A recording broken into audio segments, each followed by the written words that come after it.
I am here with Dante Bowe. He is a Grammy-nominated recording artist. He has won numerous doves. His songs are all over the airwaves. Dante, I am so excited to talk to you today. Yeah, thank you so much. Yeah, it's been crazy. It's a journey, I just can't believe it sometimes, that it's gotten to this point. You have such a cool story in that you grew up in a faith-based community, but you were also raised by your parents who sold drugs to support you and your brother. So how has that experience informed the way that you currently approach your ministry? Yeah, I think, I understand people on a different level. Sometimes like because I was raised in another environment, I feel like I kind of get it and I get people that comes from like different places that are exposed to drugs or maybe just a just a hard lifestyle, I guess. I feel like I'm more connected to those people just because of my parents. And I think it also helps the way I write songs. I feel like I feel like my compassion comes from, being raised by two people who will be esteemed as like maybe criminals or maybe they did, they're looked down upon. These were like to me, my parents, people that loved me and nurtured me. So I had like such a different outlook on it. And I think that helps me in ministry not to just be quick to judge, and it helps me just be more compassionate. Absolutely. And I think that is such a wonderful perspective because I think, especially in the church, sometimes we can put people into categories of good or bad instead of coming at them from a place of empathy and understanding and seeing everybody as created in the image of God. Yeah, and my mom's still crazy. My dad's still cool. Like, so like I'm like I still have to be that light, and I still have to be that that that beacon of light for them. So I'm living it every day, and it's easy to like access that when I'm living it, every single day. So You ever go back into those communities where there is homelessness, where there's addiction? Do you ever go back to those communities and minister there? it's like, well, when I was homeless, I was living with my with my friend in the suburbs because he like they let me stay on their couch. And so I was like living out of my car, and then I would have to like crash. I pretty much crashed there for like I don't know, a year or so. So it was like a year sleepover. But I think that's my overall goal is to just go back to communities where I was raised or where, there might be violence or whatever the case may be. I mean, it's everywhere. But I mean, violence is everywhere. But I just want to just be that beacon of light to the world and people that just feel, like, they're less fortunate or not even that. Maybe they just feel depressed or whatever the case may be. I think that's my end goal is to just be that light, to those people in general, mental health especially, you Mhm. know. Yes, and that authenticity is what defines your music. You come from such a place of honesty, which I think is such a breath of fresh air in the Christian music industry. But you talk about the dark stuff and the light stuff and God's grace and pain and joy. Yeah, thank you for noticing that. Now you have a new song out called Joyful. It's so fun. It's just it's one of those instant classics. So tell us a little bit more about the background behind this song.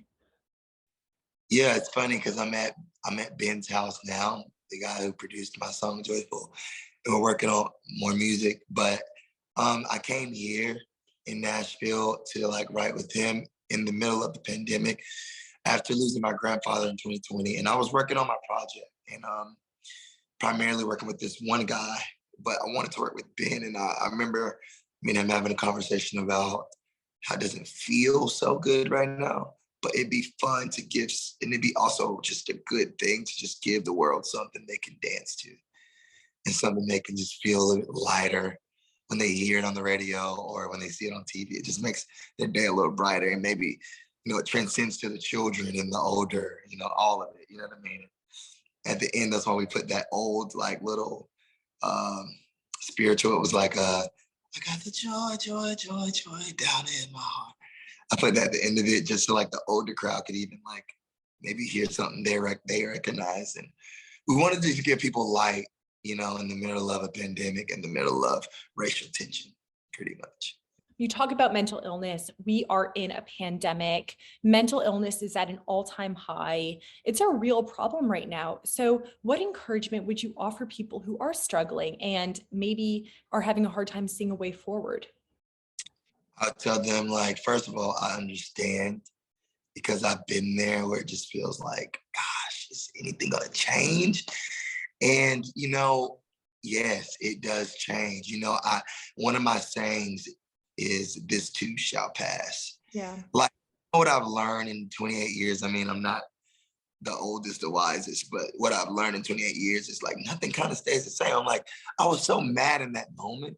And now it's like 2 years later, and I'm like, me and this person are like best friends, or we don't even talk anymore. So it's like, but I gave so much attention to this, or I was so, you know, fearful, you know, and God literally came through.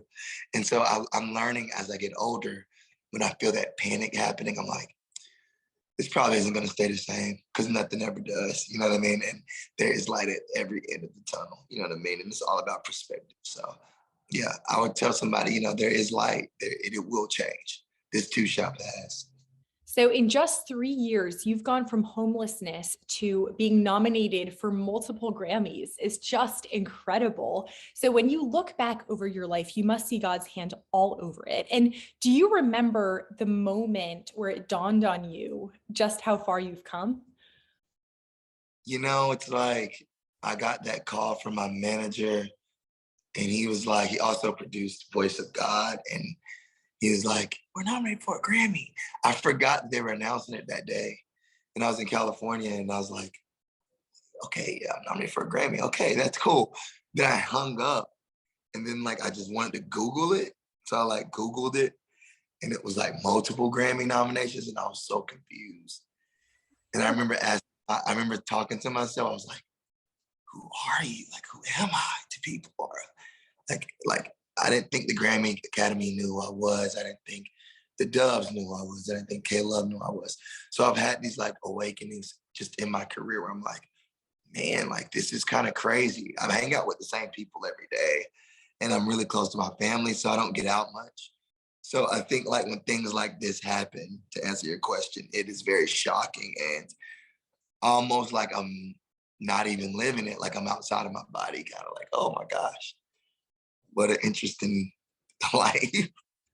Now, you've worked with so many in the industry, which is remarkable considering how relatively short you've been in the industry. But do you feel like there are certain artists, whether Christian or mainstream, who have really championed you? So many. Oh, you know, then you have like people that champion you that, you know, they're like, just like, oh, good job, bro. You know, but then you have people like Pat Barrett, and you have people like Tasha Cobbs Leonard and Jen Johnson Oh, and Carrie Job, that like Brandon Lake, who is my best friend in the industry, that like you just, you know, they really have your back and they have your best interest. And anything I need, any advice, you know, they kind of like, they're the people that give me that advice. I went through something so traumatic, and Jen was just there to just pray for me. Or like at the Voice of God video shoot, you know, she's there. Her and Dom, they're just there, you know, just to be there. They don't have to do that. They're busy. They have artist schedules as well. And so those are the artists that I feel like have like truly, truly impacted my life. you were instrumental in building the foundation of Maverick City Music. They are everywhere. Gyra is an instant classic. Tell us more about this. Right? Isn't that a classic? I mean, we were in a group text, me and a few friends, and two of those guys are they're the head guys, the head honchos. They own Maverick. They're like the presidents, and just also just writers, and they're in the dirt with us as well. JJ and Tony Brown, and we were in a group text, and we decided to write songs, come together in Atlanta to write songs, and also pitch them to artist people. And we knew nobody. I mean, they knew some people. I knew no one. I wasn't even in the industry, I guess, at the time, legit, in a legit way. And so I was like, yeah, sure, I'll write songs with you guys and we can pitch them to Chris and Carrie and like all those guys. And then we ended up like being like, why don't we record them? And that's the volume one. It's just us recording our own demos, pretty much. And the church responded so well. And that's why we're who we are, because of the response of the people, you know. Talk about the role that the local body of Christ does play in your music. Do you feel like you've been championed by the church? Oh gosh, yes. So embraced.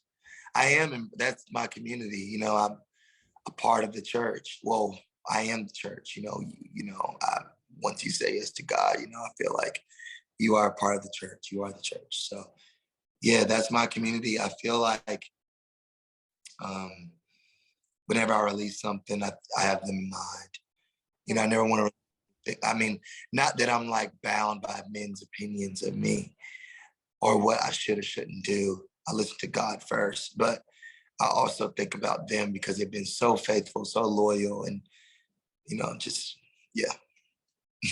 It's like my grandparents raised me in the church, and um, I feel like throughout my life, I've just felt covered by God and just felt like, you know, close to Him and near to Him. And when I was 16 years old, had an encounter that changed my life, and started just serving Jesus and being an actual Christian. And I don't know, I feel like when I go into the studio to create, naturally, that's what comes out of me is just, you know, what means the most to me. Sometimes I talk about my mom, sometimes I talk about my relationships, but for the most part, you know, my relationship with God means the most. Now you are about to embark on a tour with For King and Country. It's going to be so awesome. Tell us what we can expect from this tour. Yeah, like Joel is an angel, I think. You know, I met him through, he sent a text to my team and wanted me to do a song with him. And I was like, what? Like For King and Country? This is like, to me, it's a big jump. But my team was like, yeah, yeah, it's fine. Like, but I'm like, that's another thing that I'm like, what? You know? So I go into the studio and I do this song with them. And we instantly connect just on like a bro level. And just talking about just practical things in life. And he's a husband, you know, he has a career. He's like a lot of things I look up to. And we ended up doing the K-Love Award show, sitting beside each other. We bonded there, and they asked me to do a tour with them. And so I'm like, I must have made a really good impression on Joel. I don't know, but they've been super super instrumental in my career and the success of my career for sure. And so it's gonna be new music, new stages. Like I don't know, I want it to be the best thing I've ever done. So me and my team are like really all in right now and making it an experience. I pray that people come out and see what we've prepared. Well, Dante, thank you so much for taking the time to speak with me. I just love what God is doing in your career, and just seeing your star shine brighter and brighter is just really, really cool. So God bless you. And I'm rooting for you at the Grammys this year. So much for this interview. It was awesome.